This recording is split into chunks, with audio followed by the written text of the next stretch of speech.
नमस्कार, जय हिंद दोस्तों। कल हमने एसएससी जीडी का प्रीवियस पेपर का एक सेट किया था जिसका हिंदी और जीके का पार्ट हमने रिवीजन में किया था।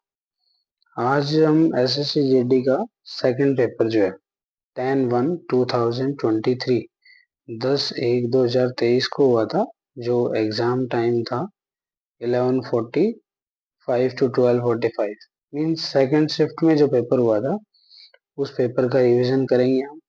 वही जीके और हिंदी का रिवीजन करेंगे, इसमें भी रीजनिंग और मैथ का रिवीजन बाद में करेंगे।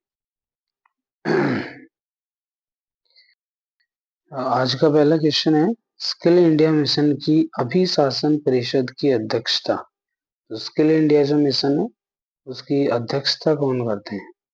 उसकी अध्यक्षता प्रधानमंत्री के द्वारा की जाती है। स्किल इंडिया अध्यक्ष की अध्यक्षता अभिशासन परिषद की अध्यक्षता प्रधानमंत्री करते हैं। नेक्स्ट क्वेश्चन है, इसका नेक्स्ट क्वेश्चन है, सदनम पीवी बालकृष्णन को किस नृत्य शैली के लिए संगीत नाटक अकादमी पुरस्कार दिया गया? तो बालकृष्णन को किस नृत्य शैली के लिए संगीत नाटक अकादमी पुरस्कार दिया गया? जो दिया गया कथकली के लिए। तो बालकृष्णन है वो कथकली से संबंधित है। नेक्स्ट क्वेश्चन है, मानव शरीर में भोजन एक सतत नली से गुजरता है जो से प्रारंभ होकर गुदा तक जाती है। तो भोजन एक जो नली से गुजरता है वो नली कहाँ से? मुख गुहिका। तो स्टार्ट जो होता है, प्रारंभ जो कहाँ से होता है? मुख गुहिका से होता है। उसके बाद फिर ग्रास नली, अमाशय और मलाशय। तो आपने साइंस में पढ़ा होगा, हमारे जो माउथ में, मुख में सबसे पहले जो ग्रास नली है जहाँ से हम खाना चबाते हैं, तो ग्रास नली है। उसके बाद ये जो गले के अंदर यहाँ पे दो पाइप होती है, एक फूड पाइप और एक जिसमें हम सांस लेते हैं एयर पाइप होती है। तो फूड पाइप से होते हुए नीचे जो फेफड़ों के अंदर से हमारे आमाशय तक, पेट तक पहुंचती है। ठीक है, तो ये जो फूड पाइप है इसको बोलते हैं ग्रास नली या फिर एसोफेगस। इंग्लिश में इसको क्या बोला जाता है? एसोफेगस। उसके बाद ये स्टमक में जाती है, पेट में आमाशय में पहुंचती है, आमाशय में स्टोर होता है खाना। यहाँ से इसमें एसिड HCl मिक्स होता है और उसके बाद जो छोटी आंत, बड़ी आंत जिसको हम बोलते हैं लार्ज इंटेस्टाइन और बड़ी स्मॉल इंटेस्टाइन और लार्ज इंटेस्टाइन, इन दोनों में खाना पहुंचता है। डाइजेस्ट जो होता है, सबसे ज्यादा जो फूड डाइजेस्ट होता है वो किसमें होता है? Small intestine. छोटी जो नली होती है उसके अंदर खाना जो है डाइजेस्ट होता है। उसके बाद फिर लार्ज इंटेस्टाइन में जाता है और वहां से लास्ट में मलाशय या गुदा, मलाशय तक पहुंच के फिर गुदा तक जाता है। ठीक है, तो ये पूरा सिस्टम होता है इसका। तो स्टार्टिंग कहाँ से होती है? ये मुख गुहिका से स्टार्ट होती है। ठीक है, नेक्स्ट है, महात्मा गांधी श्रृंखला के 50 रुपए के बैंक नोट का आधार रंग। तो उसका आधार रंग कैसा है? फ्लोरोसेंट नीला। महात्मा गांधी नई जो श्रृंखला के 50 रुपए के नोट का आधार रंग है वो कैसे? फ्लोरोसेंट नीला। निम्न में से रेड क्रॉस अभिक्रिया की पहचान कीजिए। रेडॉक्स रेडक्रॉस नहीं, रेडॉक्स अभिक्रिया की पहचान कीजिए। रेडॉक्स अभिक्रिया इसमें कौन सी है? MnO2 plus HCl। ठीक है, MnO2 plus HCl is equal to MnCl2 plus 2H2O plus Cl2। Cl2 मतलब क्लोराइड हो गया, H2O वाटर और MnCl2। ठीक है, रेडॉक्स रिएक्शन ये होगी। नेक्स्ट है, तमिलनाडु तट पर अधिकतर वर्षा। तो तमिलनाडु तट पर अधिकतर वर्षा किस टाइम में होती है? हमारे पास ऑप्शन गिवन है, देखो कौन कौन से हैं। अप्रैल, मई, अगस्त, सितंबर, अक्टूबर और नवंबर। तो तमिलनाडु पर तट पर जो अधिकतम वर्षा होती है वो कब होती है? अक्टूबर और नवंबर में। नेक्स्ट है, जनगणना 2011 के अनुसार भारत में सर्वाधिक महिला साक्षरता दर वाले राज्य का नाम बताइए। तो सर्वाधिक साक्षरता महिला साक्षरता दर जो है वो केरल राज्य की दर्ज की गई थी। Which of the following case is not a criminal law case? इनमें से कौन सा केस है जो एक क्रिमिनल लॉ केस से नहीं है?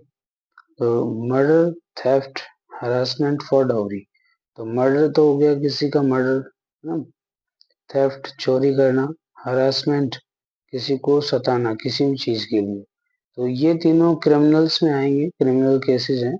बट डिवोर्स केस जो है, तलाक का केस है, वो क्रिमिनल केस से नहीं है।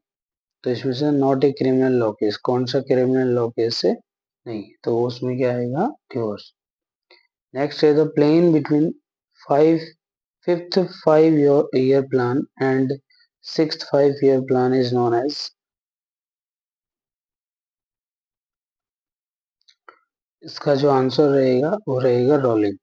तो फिफ्थ ईयर प्लान मतलब जो पंचवर्षीय योजना, और सिक्स ईयर प्लान जो 6 साल की योजना थी, फिफ्थ सिक्स्थ जो पंचवर्षीय योजना थी, इनको बीच में रोका गया था, तो उसको हम बोलते हैं रोलिंग प्लान। नेक्स्ट है महाशिवरात्रि हिंदू देवता भगवान शिव के सम्मान में हिंदू माह, तो कौन से माह में मनाई जाती है महाशिवरात्रि, तो उसका आंसर आएगा फागुन। ये कौन से महीने में मनाई जाती है, फागुन मंथ में इसको मनाया जाता है। बैडमिंटन में प्रत्येक खेल में कितने अंक होते हैं, तो बैडमिंटन के प्रत्येक खेल में 21 अंक होते हैं। निम्नलिखित में से कौन ब्रिटिश भारत में भारतीय सिविल सेवा में भर्ती होने वाले पहले भारतीय थे, तो ब्रिटिश भारत में जो भारतीय सिविल सेवा में भर्ती होने वाले पहले भारतीय का नाम क्या था, सत्येंद्र नाथ टैगोर। सत्येंद्र नाथ टैगोर थे जो पहली बार ब्रिटिश में सिविल सेवा में भर्ती हुए थे। भारतीय संविधान का कौन सा अनुच्छेद प्राण और दैहिक स्वतंत्रता का संरक्षण से संबंधित है, वह अनुच्छेद 21। अनुच्छेद 21 है जो प्राण और दैहिक स्वतंत्रता का संरक्षण से संबंधित है। निम्नलिखित में कौन सा आंध्र प्रदेश का शास्त्रीय नृत्य है, तो आंध्र प्रदेश का शास्त्रीय नृत्य है कुचिपुड़ी। अर्थव्यवस्था के प्रत्येक क्षेत्र द्वारा जीडीपी में किए गए योगदान से ही क्या तैयार किया जाता है, अर्थव्यवस्था का ढांचा। ठीक है, तो इसका आंसर क्या रहेगा, अर्थव्यवस्था का ढांचा। ओलंपिक्स में भारत के प्रथम ध्वजवाहक का नाम क्या था, तो ओलंपिक गेम्स जो होते हैं उसमें भारत की तरफ से जो प्रथम ध्वजवाहक था वो कौन था, पूर्णा बैनर्जी। ठीक है, इसका आंसर क्या रहेगा, पूर्णा बैनर्जी। निम्नलिखित में से किसे सितंबर 2022 में त्रिपुरा भारत से राज्यसभा के सदस्य के रूप में निर्वाचित किया गया था, तो वो होंगे बिप्लब कुमार देव। बिप्लब कुमार देव हैं जिनको भारत से राज्यसभा के सदस्य के रूप में निर्वाचित किया गया था 2022 में त्रिपुरा से। अक्टूबर 2022 के अनुसार भारतीय कम्युनिस्ट पार्टी के महासचिव कौन है, तो भारतीय कम्युनिस्ट पार्टी के महासचिव हैं डी राजा। सेन च्यांग के अनुसार नालंदा बौद्ध मठ के नए प्रवक्ताओं के कठिन प्रश्न पूछते हैं जिनका उत्तर देना बहुत कठिन होता है, उधर द्वारपाल। नालंदा मठ के द्वारपाल नए प्रवक्ताओं का कठिन प्रश्न पूछते हैं जिनका उत्तर देना बहुत कठिन होता है। घुमंतु पशु चारण के में चरवाहे अपने जानवरों के साथ एक स्थान से दूसरे स्थान पर, जिसमें जो ब्लैंक है उन ब्लैंक्स की जगह फिल करना है, तो दो ब्लैंक यहाँ पे, पहला ये और दूसरा ये, तो और के लिए निर्धारित मार्गों से भ्रमण करते हैं। तो जो घुमंतु पशु चारण है वो अपने जानवरों के साथ किस चीज के लिए, आश्रय और चारे। तो वो चारा तो यहाँ पे ठीक है, लेकिन आश्रय के लिए, जगह के लिए नहीं करते। आश्रय और पैसों के लिए, ये भी गलत है। पैसे और पानी, ये भी गलत है। तो यहाँ पे कहेगा चारे और पानी। चारे और पानी के लिए वो अपने जो पशु हैं उनके साथ उनके वो भ्रमण करते हैं।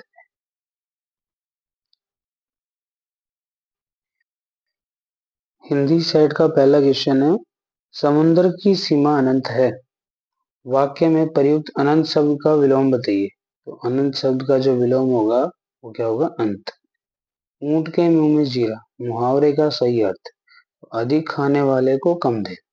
अधिक खाने वाले को कम दे, ये इसका आंसर रहेगा। नेक्स्ट है दोपहर, उपयुक्त वाक्य में रिक्त स्थान का उपयुक्त विकल्प चुनने में इनमें से क्या होगा, तो ये जो पहला है का अर्थ होता है दोपहरों का अनाचार। फिर सेकंड है का अर्थ होता है दो पैरों का समाहार, और तीसरा है का अर्थ होता है दो पैरों का संग्राम, चौथा है दो पैरों का कदाचार। तो इसका जो सही आंसर रहेगा, इसका अर्थ है दोपहर का अर्थ है दो पैरों का समाहार। निम्नलिखित वाक्यांश के लिए उपयुक्त शब्द का चयन विकल्पों में से कीजिए। जिसने चित्त किसी विषय में दिया लगाया है, तो उसको हम क्या बोलते हैं? तदचित। नेक्स्ट क्वेश्चन है, इस जल में अनेक जीव हैं। इस जल में अनेक जीव हैं, तो रेखांकित शब्द के विलोम शब्द का चयन कीजिए। रेखांकित शब्द यहाँ पे है जल, तो जल का विलोम शब्द वो क्या आएगा? थल, धरती में। आज विद्यालय में शिक्षिका ने अंताक्षरी खेलने को कहा। वाक्य में शुद्ध वर्तनी वाला शब्द, अशुद्ध वर्तनी वाला शब्द, तो अशुद्ध वर्तनी इसमें क्या है? अंताक्षरी, ये गलत लिखा हुआ है। निम्नलिखित मुहावरे के लिए उपयुक्त सार्थक शब्द है नानी याद आना। तो नानी याद आना मुहावरे का सार्थक शब्द क्या होगा? किसी से मिलने का मन करना? नहीं। छुप कर बैठ जाना? ये भी नहीं है। नानी को याद करना? नहीं। तो इसका सही आंसर क्या रहेगा? मुसीबत देखकर घबरा जाना। जिसका खंडन न हो सके, जिसका खंडन न हो सके, तो वो क्या हो जाएगा? अखंडनीय। जिसका कभी खंडन न हो सके वो क्या रहेगा? अखंडनीय। नेक्स्ट, रेखांकित शब्द समूह के लिए सर्वाधिक उपयुक्त विकल्प चुने। मुसीबत का मारा वह किसी और स्थान पर जा बसा। इसमें रेखांकित शब्द क्या है? किसी और स्थान पर। तो इसका जो एक शब्द रहेगा वो रहेगा अन्यतर। किसी और स्थान पर को हम क्या बोलेंगे?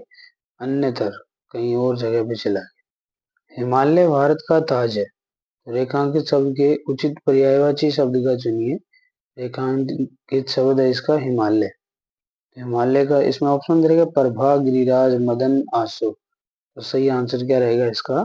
गिरिराज। निम्नलिखित वाक्य में से अशुद्ध पहचाने। वह आया परंतु मैं नहीं गया। तो इसमें जो अशुद्ध वाक्य है वो क्या है? परंतु। परंतु इसमें अशुद्ध लिखा हुआ है।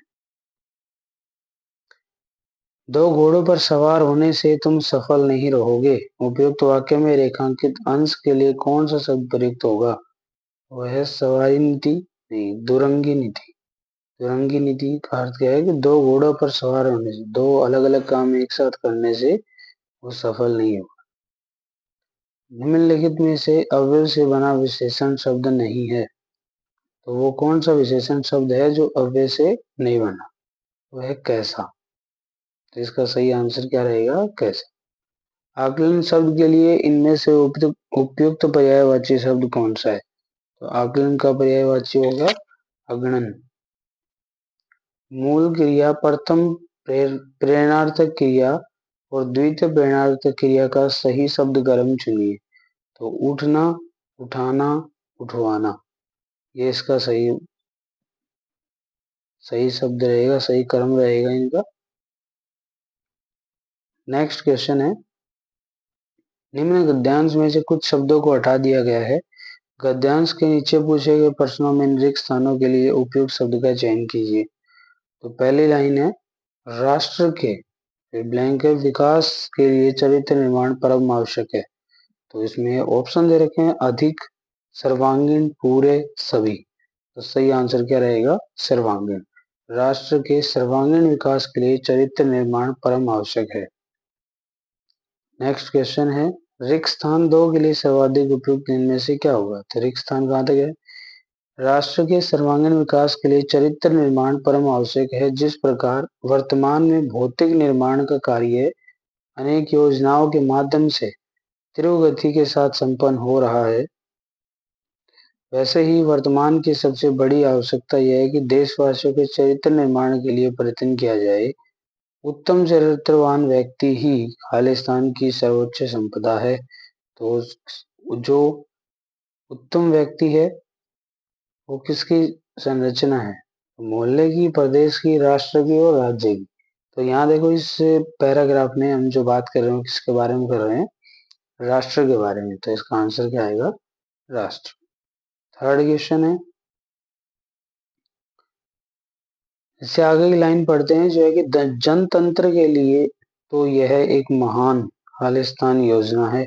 तो ये कैसी महान योजना है? मनोहारी, हितकारी, लाभकारी या फिर कल्याणकारी? तो इसका सही आंसर क्या रहेगा? कल्याणकारी। ठीक है, ये कैसी योजना है? कल्याणकारी योजना है। जन समाज में राष्ट्र, संस्कृति, फिर ब्लैंक एवं परिवार के प्रति हमारा क्या कर्तव्य है?